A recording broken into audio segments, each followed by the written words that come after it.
Ampuliriza omulungi, nkwaniriza nnyo mu kitundu kyaffe ekirala mu ssuula e15 neegwanyiza eyannema okugamba mu katabo kano singa obadde ggwe. Essuula eyayita eteefa etuusa mugenyi, mujjukire nti mwe twalabira munnaffe nga yeerwaza okusobola okudda ewaabwe aleme okwetaba ku kabaga k'okusiibula abaali bagenda okutuula ebigezo olw'ensonga ezitali zimu, omwali n'ey'okuba nga teyalina nsimbi kosa n'endala.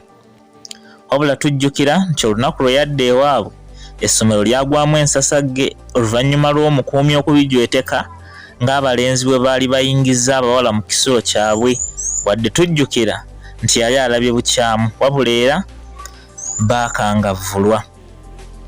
Ekitundu ekyo twakiwunzika munnaffe akomyewo ku ssomero era ng'asazeewo anywerere ku kusoma asobole okusanyusa buli eyamulinamu essuubi.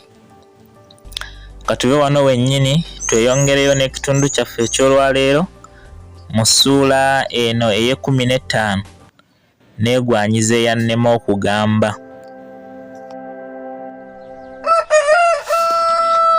Mu lusoma olwokusatu nga tunaatera okutuuka mu nnaku z'ebigezo, waliwo abayizi abajja ku ssomero lyaffe okutuulirawo ebibuuzo anti mbu eri ewaabwe baali baggyibwako obusobozi bw'okubituulirayo olw'okukwatibwa nga babisomola emyaka ng'esatu emabega. Kale baanoonya essomero ery'omukago gye baali bayinza okutuulira nga tewali ddala mpozi ku mpande emu. Bajja bangiko naye bajja wabula yennaku nga ziizo ebigezo bitandike, kuba baayagala okwetaba okumu n'abayizi bannaabwe basobole n'okumanyira ekifo ekipya, kwegamba baleme kubaako kye beekwasa singa balema okukungula obulungi. Wabula mu bo mwe mwali n'omuwala eyabulako akatono okumala abalenzi enjala mbigere olw'ekwekoonanga nga basamaaliridde okumwetegereza. Yali muwala wa katakketakke, embanga mpanvuyirivu ate ekitayitiridde kw'ossa n'amaaso agaali geewuubira mu kiwanga kye ssaako n'okuwuubya emmeeme z'abagalaba nga n'eyange mw'ogitwalidde. Teyali munene asusse ate ng'era si mutono n'obuwanvu nga wa kigero. Mpozi ekyali kyamusukkako Mukama ekyamulema okupimisa obwenkanya bwe bulungi bwe yaliko obwali bubula n'okwogera ekigambo, nga bw'okiwulira osobola okwawula n'okumanya nti bulungi bwe bwogedde naye si ye ng'omulungi. Lubeerera yayogeranga n'akamwenyumwenyu, kale abaali batamiira olw'entunula simanyi kye twaliko bwe yamwenyanga, era singa yali yandekera obwongo nandibanyumiriza, naye mukadde ako nali nfaanana awungutuddwa. Mu kusooka neefuula atamulaba era nga neefaananya atalina kye mwetaaza wakati mu lujjudde, naye nga bw'osangiriza ebirowoozo byange mu nzikiza nga lw'omanya nti n'akasala ekkubo yakuuliita nako. Natuuka n'okwegomba abaana be yali yajja nabo naddala abalenzi, anti namulabanga anyumya nabo nze munno n'enkuba emimiro. Engeri gye bajja nga wabulayo ennaku baalina okutwegattako mu kusoma mu kaseera ako, wabula eky'omukisa olunaku lwe baasooka okuyingira mu kibiina yatuula kumpi n'okunniraana. Naye engeri gye nnali ngondidde mu kwerimbika neefuula kino atalina kye kyonkyusizzaamu, mpozi nga munda omutima guli mu kuyimba zitendereza Mukama, gattako n'okwegerera zissosolya bw'atafa, anti kino kye nnali ntuuseeko nga tosobola kukyawula kulyengedde. Omusomesa yali mu kusomesa nze mu kaseera kano nali ntandise okumulaba nga kazannyirizi ate azannya ebitanyuma, anti nga byayogera mpaawo kye ntaddeko mwoyo wadde nali nfaanana amutunuulidde. Wakati mu kulowooza ebinyuma okusisinkana, empandiiso yange yanva mu ngalo n'eyiringita mpaka ku katebe yali ampambye endowooza kwe yali atudde.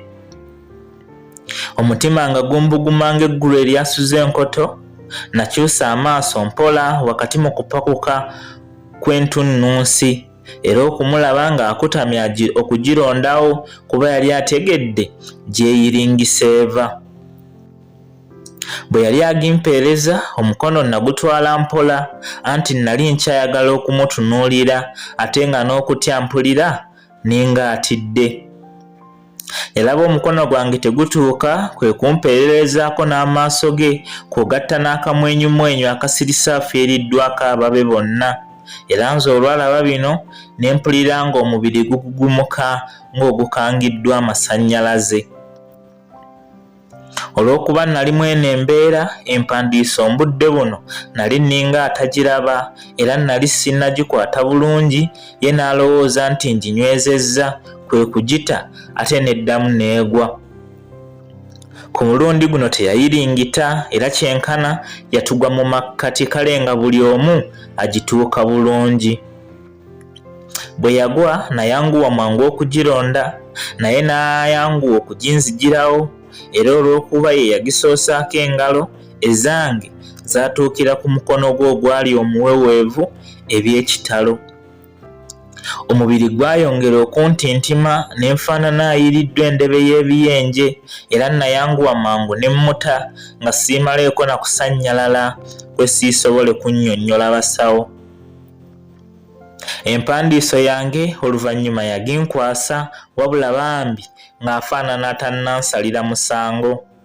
Era ebyo olwaggwa amaaso n'engazza ku yali anfaananira ddiikuula. Naye olw'okuba nali obwongo nfaanana bwazise n'omusomesa yatuuka kufuluma kibiina nga nze nkyalinga amulabamu. Era ekyankomyawo mu bwongo kwali kuwulira baana nga batandisa embeekuulo.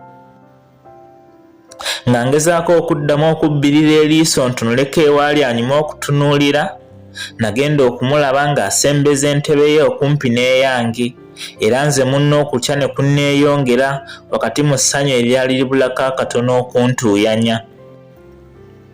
Ng'atuusizza entebe ye n'efuula amwekanze wabula akamwenyumwenyu ke nassaako ke kandoopa okulaga nti saalina kye nneekanze. Naye yamperekerako n'akamwenyumwenyu ke nga bwanneeyanjulira. Yansaba okumuddiramuko ku byali bisomeseddwa anti bo bwe baayingirira omusomesa yali yatandise dda, kale ng'ewatali kumuddiramu ebyali bisomeseddwa yali agenda kumaliriza mpaawo kyajjeemu. Ekituufu nali mbuusabuusa nga ku byali bisomeseddwa nalinako n'ekimu kye nkyajjukira, naye olw'okuba nali saagala agende wa mulala namutegeeza nga bwe wataali buzibu bwonna mu kino. Mukama yannyamba ne nzijukira ebimu ku ebyo eby'enkizo era bwe twannyukira nga nsiimye bya nsusso. Yantegeeza nga bwe yali omusanyufu okunsisinkana wabula nze saatagana kumuddamu na bigambo kuba essanyu gye nalina ku maaso nga linnyonnyola ekikira ku ekyo. Ennaku ezaddirira twagenda tufuuka ba mukwano wabula nga nze engeri gy'antwalamu ndaba efaanana etamala, kale wadde gye nali ndowoozaako nali nasalawo okusooka okugyewala.